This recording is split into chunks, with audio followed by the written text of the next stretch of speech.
Bonjour et merci de nous retrouver au 21e congrès de la CNCGP. J'ai deux nouveaux invités en plateau. L'un est d'Intential et l'autre est de Sony AM. Je vous les présente tout de suite. Christophe Tapia, Sony AM. On ne vous présente presque plus, mais je vais le faire quand même. Et Romain Chevalier de Intential. Apicil également, mais là en l'occurrence, vous avez préféré la casquette Intential. Sous la marque Intential Patrimoine, qui est la marque dédiée aux distributeurs indépendants du groupe Apicil. Et alors, nous allons parler avec vous de gestion de trésorerie pour les personnes morales. Est-ce que vous pourriez définir un petit peu ce concept ? Alors, ce concept, déjà, c'est un concept d'actualité, très présent dans tous nos échanges qu'on peut avoir entre confrères, assureurs, asset managers et avec nos clients communs, les CGP. Les personnes morales sont aujourd'hui un gros morceau du marché de la gestion de patrimoine. On va rencontrer différents types de personnes morales. Il y a bien entendu les sociétés commerciales traditionnelles qu'on a toujours eu l'habitude de croiser sur ce marché, mais il y a de plus en plus de holding patrimonial, de patrimoine détenu via des sociétés civiles ou des sociétés de portefeuille qui sont apparues au cours des 10 dernières années et qui disposent de réserves de cash, de trésorerie stable, qui méritent de s'y intéresser, en tout cas en termes de solutions d'investissement et de placement. Alors, Christophe, vous êtes un spécialiste de la gestion obligataire. Vous êtes reconnu pour ça. C'est vrai que Sony AM, vous avez un fonds stratégique qui marche très très bien. Alors, est-ce que ça vous fait pas un petit peu mal, entre guillemets, de vous retrouver sur de la gestion de trésorerie ? Parce que finalement, là, c'est plus de l'obligation, on est sur du court terme quand même. Alors, déjà, il faut effectivement scinder les différentes typologies de trésorerie. C'est-à-dire qu'aujourd'hui, ce qui nous intéresse, c'est la trésorerie longue, stable, de précaution, peu importe la sémantique qu'on utilise, mais c'est de la trésorerie à partir de 24 mois. Donc de la trésorerie qui est là pour longtemps et sur lequel, bien évidemment, comme le disait Romain à juste titre, la plupart des personnes morales ne trouvent plus de solution. Parce qu'aujourd'hui, tout simplement, de par les politiques des banques centrales, tout simplement aujourd'hui, un CAT ou un DAT, ça rémunère entre 0 et 0,40. Là où il y a encore une dizaine d'années, ça rémunérait 2% au jour le jour. Donc de fait, il faut trouver des solutions un petit peu nouvelles. Et la classe d'actifs obligataires, on en reparlera, mais est une solution qui peut être totalement adaptée pour ces gestions de trésorerie. Donc vous avez de la gestion sous mandat, vous avez aussi de la gestion dédiée en fait. Vous êtes capable de monter des fonds. J'ai vu, j'ai regardé une vidéo et vous avez même monté un fonds dédié pour des experts comptables. Ça veut dire qu'aujourd'hui, on peut venir vous voir, vous l'expert obligataire, vous dire moi j'ai des clients qui ont besoin de produits très courts, 0 à 3 ans. Et là, vous êtes capable de proposer des solutions. Alors en fait, l'idée c'est que on écoute tout le monde. Ouais. C'est-à-dire qu'aujourd'hui, comme il n'y a pas de solution ou très peu, on s'aperçoit que finalement les besoins exprimés par ces différents trésoriers sont assez basiques. C'est-à-dire que cette trésor, alors j'insiste, au-delà de 24 mois, globalement, elle n'est utilisée pour pas grand-chose. Et souvent, c'est de la trésorerie de précaution. On se dit, bah voilà, si demain il y a un incident dans la société, il faut qu'on puisse utiliser cette trésorerie-là. Et aujourd'hui, la seule chose qui intéresse les trésoriers, les experts comptables ou les chefs d'entreprise, c'est d'être capable de mesurer le risque qu'ils prennent. Et c'est un sujet qui est très important.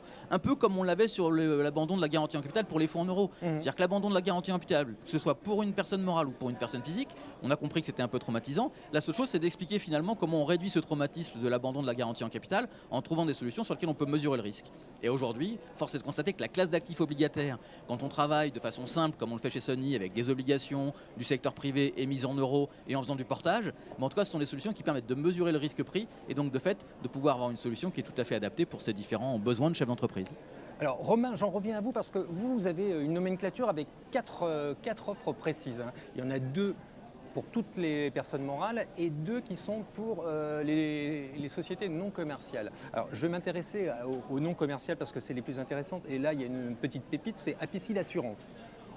Et vous avez notamment là un fonds en euros avec un produit garanti à l'intérieur. Vous pouvez nous en parler un petit peu ou pas ? Alors avec plaisir Bogdan, la distinction à apporter en fait, c'est une recommandation de la FFSA qui va créer 2 catégories. Les personnes morales qui ont plus de 10% de leur chiffre d'affaires de nature commerciale et celles qui ont moins de 10% de leur chiffre d'affaires de nature commerciale. Pour une société commerciale qui a moins de 10% de son chiffre d'affaires de nature commerciale, elles peuvent accéder à l'actif en euros chez Apicil.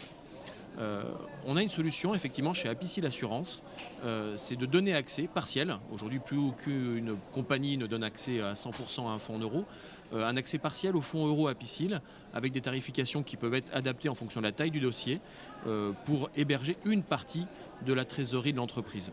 À côté de ça, on a des solutions compte-titres, on a des solutions capitalisation 100% unité de compte hébergées à Luxembourg en parallèle. Donc on a tout un dispositif qui permet de gérer la trésorerie, on va dire moyen terme, donc 24-48 mois, et la trésorerie plus long terme dans nos c'est un solutions. contrat de CAPI, on est bien d'accord. Alors c'est effectivement un contrat de CAPI. Et vous pouvez mettre des OPCI, vous pouvez mettre de l'immobilier, des produits structurés. Absolument, absolument. Il est vraiment ouvert entre guillemets comme un contrat d'assurance vie, si vous voulez, en termes d'actifs éligibles. Et c'est souvent en fait la question que pose le chef d'entreprise ou l'expert comptable après avoir identifié les strates de trésorerie. C'est ce que disait Christophe, c'est ça le préalable. C'est vraiment d'identifier la strate de trésorerie qui pourrait être investie sur ce type de véhicule. C'est de choisir les actifs qui vont être mis à l'intérieur. L'actif obligataire, l'actif euro s'il y a accès, l'actif immobilier. J'ai vraiment pris du temps pour regarder ce produit. Il est super ce produit. Mais pourquoi on ne le connaît pas plus ? Alors, comment est-ce qu'un chef d'entreprise peut venir vous voir par l'intermédiaire du CGP ? On est bien d'accord, mais est-ce que vous pensez qu'un chef d'entreprise aujourd'hui va faire le rapport entre Intential et vous pour sa trésorerie ? Parce que là, on a bien senti que c'était là le nerf de la guerre. C'est une très bonne question. Vous arrivez sur un marché comme ça où vous avez un super produit, mais on a l'impression que les passerelles n'existent pas. Alors, elles n'existent pas suffisamment, oui. On va le dire comme ça. Là, on est sur une articulation de rôles dans une chaîne de valeur. Le rôle d'Intential Patrimoine, c'est de mettre son savoir-faire à disposition des CGP. C'est d'intégrer des solutions intelligentes en matière d'asset management pour les CGP. Depuis 1 an et demi, on investit de plus en plus de budget pour pas parler au nom des CGP, c'est pas notre prétention, mais pour parler des CGP et de la valeur qu'ils peuvent avoir pour la clientèle chef d'entreprise notamment. Par exemple, vous avez aussi Liberalis Vie, super contrat. Alors Liberalis Vie, super contrat. En assurance vie, on est en assurance vie pour le moment. Oui. Donc, là, pareil, est-ce que c'est un produit qui rencontre son public ? Est-ce que c'est un produit qui est bien compris par les CGP ? Alors, Intential Liberalis Vie, c'est effectivement un produit qui démarre très bien. Ouais. C'est un produit qui démarre vraiment sur les chapeaux de roue, qui a entre guillemets succédé à l'historique apicile du tout fonds en euros. Donc c'est un produit qu'on a designé pour avoir un petit peu de fonds euros, mais beaucoup d'offres immobilières, beaucoup d'offres structurées, beaucoup d'unités de compte, du capital investissement aussi, les UCI suivent la loi Macron. Donc c'est un produit qui prend vraiment sa place dans le dispositif. Et là, sur les stands, il y a de l'appétit. Il y a de l'appétit. On vient nous voir pour 3 choses chez Intential Patrimoine. Oui.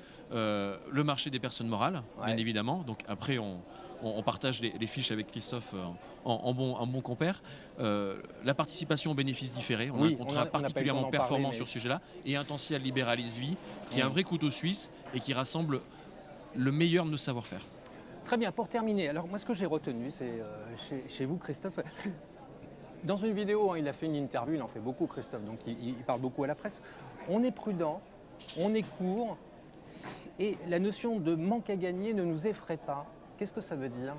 En fait, il faut réapprendre beaucoup de choses dans notre métier. C'est-à-dire que c'est un métier qui existe depuis très longtemps et de temps en temps, les notions les plus basiques, on les a un peu oubliées. Ouais. Alors aujourd'hui, c'est vrai que quand on parle à un chef d'entreprise, pour parler effectivement du thème de la trésorerie, le chef d'entreprise, il comprend les choses simples. Si on commence à aller sur des côtés un peu trop discrétionnaires, un peu trop complexes, on va vite le perdre et au bout du compte, on va l'effrayer. Et il ne voudra plus abandonner sa garantie en capital et préférer gagner 0 plutôt que d'essayer de prendre un tout petit peu plus de risques pour aller gagner 1, 2 ou 3%. Donc de fait, il y a différentes notions à réapprendre. La première, c'est la patience. C'est-à-dire que dans notre métier, on a le droit d'être patient. C'est-à-dire que alors, malgré toute la technologie, malgré tous les outils à notre disposition, on pourrait quasi suivre un portefeuille heure par heure. Je ne suis pas sûr que ça ait grand sens quand on parle de trésorerie longue. Donc la patience, c'est un vrai sujet. La simplicité, je crois qu'aujourd'hui, dans l'univers financier dans lequel on est, je pense qu'il y a une prime aux choses simples quand même, que les choses peuvent comprendre, qui sont lisibles, ça c'est un vrai sujet également. Et puis le dernier point, la notion de performance ou de gain, c'est un énorme sujet aussi, mais pas n'importe comment. Et donc cette notion de manque à gagner, c'est vrai que c'est un sujet qu'on a beaucoup travaillé en disant attendez, est-ce que vous préférez avoir un manque à gagner à court terme ou plutôt une paume ? Évidemment, dans 95% des cas, on dit non, je préfère avoir un manque à gagner. Vous savez, Christophe, je vais vous réinviter spécialement pour me parler de ce sujet parce que c'est un sujet qui est passionnant. Malheureusement, l'heure tourne et ils ont bien occupé le terrain. Romain, merci beaucoup. Et merci, très bonne journée aujourd'hui sur ce salon. Christophe, merci à vous aussi et bonne journée et bon courage surtout parce qu'il va falloir beaucoup marcher aujourd'hui.